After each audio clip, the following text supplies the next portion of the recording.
Okay, we are going to go through the PowerPoint on supplements and ergogenic aids. So, an ergogenic aid is anything that enhances a person's performance to do work or to enhance sport performance. So, we've got a couple of different kinds of ergogenic aids. Examples of nutritional ergogenic aids are things like carbo loading, ingestion of amino acids, things like that. Physiological examples of ergogenic aids. So these are things that are done that are affect your physiology, but may not necessarily be nutritional, or would be bicarbonate buffering and blood doping. Also, things like psychological aids, like meditation or visualization, count as ergogenic aids. Biomechanical examples could be weight suits. Or weight belts, body suits like a wetsuit or like a shark suit for swimmers, special golf clubs, and then you've got pharmacological things like drugs that people may use as ergogenic aids. Obviously, we're going to concentrate mostly on the nutritional ones for our purposes.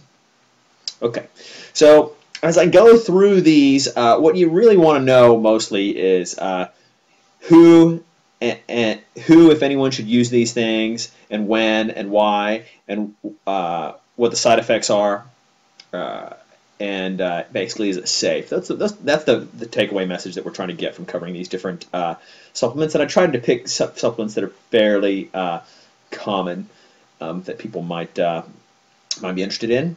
So creatine, basically, creatine comes in with it carries extra phosphate, and it helps turn over ADP into ATP. Remember, ATP is that universal energy carrier. And so what happens is you break one of the phosphates off, and you go from adenosine triphosphate to diphosphate. And when you do that, the creatine basically holds extra phosphates around. It's like, here you go. It gives those phosphates to that ADP to make ATP more quickly again. So that's what it does. It helps primarily with explosive exercise. It does not help with endurance. Okay, endurance athletes don't need this stuff. In fact, I'll tell you in a minute why endurance athletes really shouldn't take this stuff. The recommended dosage is usually 3 grams a day. That involves a loading phase where you take more at first and then you taper off to 3 grams a day. The supplement companies will frequently recommend higher dosage, but really I think that's just so they can sell you more, because if they tell you to take 6 grams a day, you're going to go through your supplement twice as fast, right? They're going to sell you twice as much. So the side effects of this stuff are weight gain. One of the reasons you get weight gain is that if you hold more of this in your muscles, your muscles also have to hold more water to go with it. So then you're going to gain all this water weight. And for an endurance athlete, right, a runner, a cyclist, a cross-country skier, they don't want any extra weight. So therefore, this stuff is not so good for them. It can also cause GI distress. It can give some people a stomach ache. Too much can also cause muscle cramping, and very high doses of this can cause a renal failure. So this stuff has to be taken with water, and you want to make sure, especially sure, that you stay hydrated if you take this stuff. It's not recommended for women who are pregnant or lactating.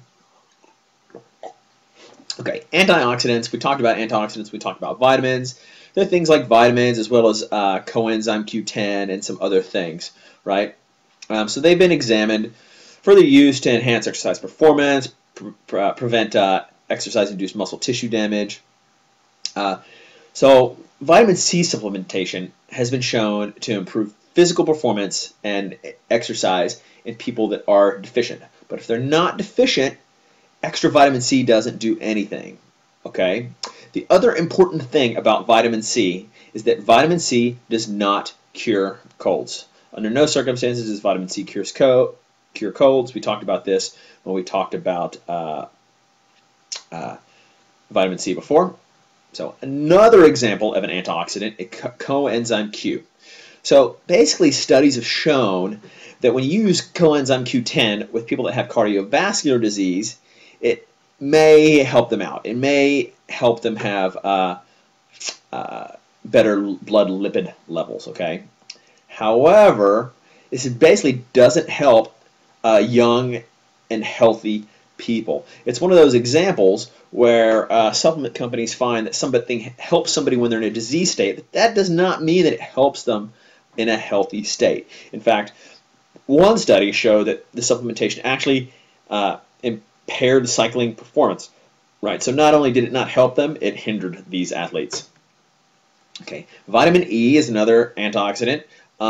Studies show that there's no effect on training or exercise performance for recovery in recreational or elite athletes, right? So you'll see this a lot with antioxidants. Basically, if you have enough baseline, it's fine. If you take extra, it's not going to help you.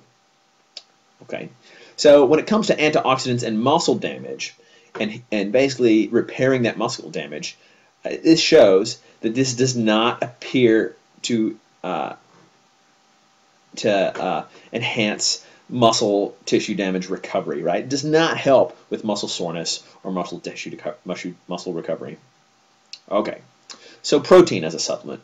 So strength and endurance athletes require more protein than non-athletes. However, they typically get enough just through their increased calorie intake, right? We talked about this when we talked about protein. But vegan and vegetarians must be careful to supplement properly, right? Or they just have to plan their foods. They need to be more mindful of how much protein they're taking in, and supplements may be a good idea for these people, right? Okay, now we're going to go on to caffeine. So caffeine is a very highly used stimulant, possibly the most widely used stimulant in the world. Average consumption in the U.S. is about 200 milligrams a day, or about 2 cups of coffee. That depends on how your coffee is brewed and how large your cup of coffee is, but we can just use that as a roundabout figure. So this caffeine is a central nervous system stimulant. It has no nutritional value, right? It affects your hormone levels and things, but it doesn't give any calories or anything like that. It doesn't give any actual energy. The blood levels of this stuff peak 1 to 2 hours after you have it. So, if you have some coffee, you may feel it almost right away, right? But the total blood plasma levels are going to peak about an hour or so later. Okay, so caffeine.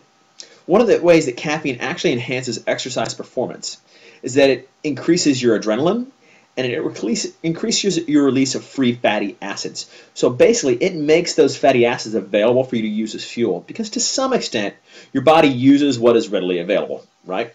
And if these fatty acids are available, you're going to use it, and you're going to spare your carbohydrate. You're going to save your carbohydrate for later. So if you're a basketball player or a soccer player or a cyclist, this is going to help you, because you're going to have more carbohydrate available at the end of your match, at the end of your race, when you really need it. So that's one of the things that caffeine does, okay? Appropriate amounts of caffeine is going to be 3 to 9 kilograms of body weight. It's going to help endurance performance, and this is about the equivalent of 2 to 3 cups of coffee. So this stuff is going to be better for longer events. It doesn't really help in events that last less than a few minutes, right? So probably a mile run, if you're a really fast miler, you're going to do it down near 4 minutes. If you're not so fast, maybe obviously, it could take twice as long easily. But not good for things that only last a few minutes, right? It's good for maybe a 10K, which is going to be 30-something minutes if you're really fast, or maybe a half marathon or marathon, something like that, but not good for a short event. Okay. The interesting thing about caffeine is the IOC, the International Olympic Committee, has some rules on this that are kind of a gray area. They do not allow elite athletes to have certain levels in their body.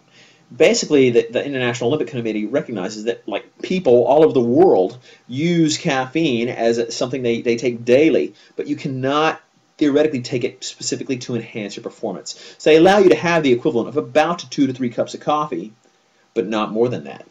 So if you go taking too many caffeine supplements, you can actually, if you were an elite athlete, you could test positive and fail a blood test. So it's an interesting gray area there. Okay. So for most people, 3 to 6 milligrams per kilogram of body weight minimizes the risks and the side effects, right? If you get above that, you're more likely to possibly test positive if you're an elite athlete. You're also less likely to have GI distress and those sorts of things. Keep in mind also that most studies have been done with pure caffeine. So they'll basically give somebody a pill similar to a no-dose pill, right?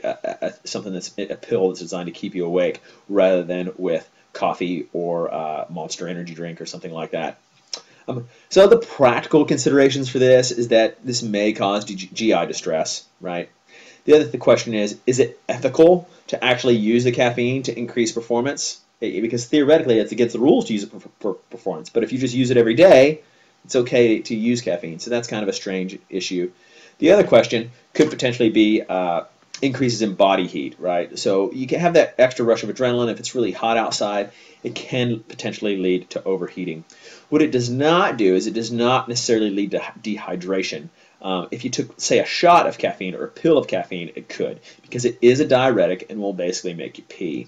But if you're drinking a large volume of water with it, if you drink a no-dose pill with a big glass of water, or you have a large cup of coffee, then the extra fluid that you're going to get rid of is balanced out by the extra fluid that you take in. Okay, ephedra is a drug that's actually similar to caffeine. It's a central nervous system stimulant. You'll also see it in labels on stuff as ephedrine alkaloids or ma huang. It has a similar effect to caffeine. You know, it's a CNS stimulant. It increases your adrenaline. It increases your lipolysis or your fat breakdown. So again, you're increasing fat breakdown will save carbohydrate. It also suppresses hunger, so this is sometimes used by dieters. In fact, ephedra was in the diet medication or supplement fen-phen that was being prescribed by doctors, and then it was taken off the market because it caused heart problems in some people. So this ephedra is typically no longer sold over the counter. It used to be readily available at convenience stores and places like that, but you don't find it so much in the U.S. anymore. I know people who order it from Mexico and from Canada, and they get it all the time. So it's not against the law everywhere, and people still do use it. I know they do. Okay, so another supplement is branched-chain amino acids. So branched-chain amino acids, right? Amino acids are the building blocks of proteins, and the thing about some of these amino acids, these branched-chain amino acids, is they spare muscle glycogen. And we keep going back to this with several things. They save muscle glycogen. They save carbohydrate so that you can use it later when you really need it, right?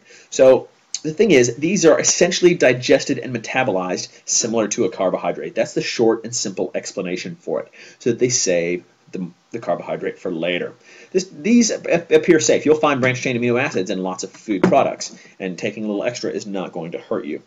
The downside of this is sometimes they'll put this in sports drinks and things, and this just doesn't taste very good. That's the major downside, right? If you get a drink that doesn't taste good, you're not very likely to drink it, and then you might be dehydrated because your drink tastes like garbage.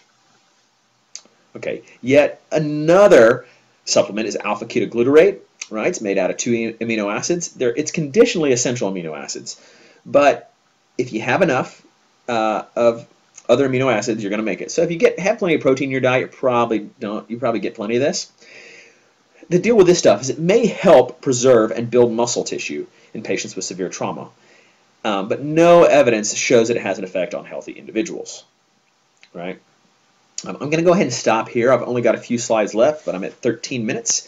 And I've got a 15-minute limit, so I'm going to make another video to go with this one. So stay tuned and check the other one out afterward.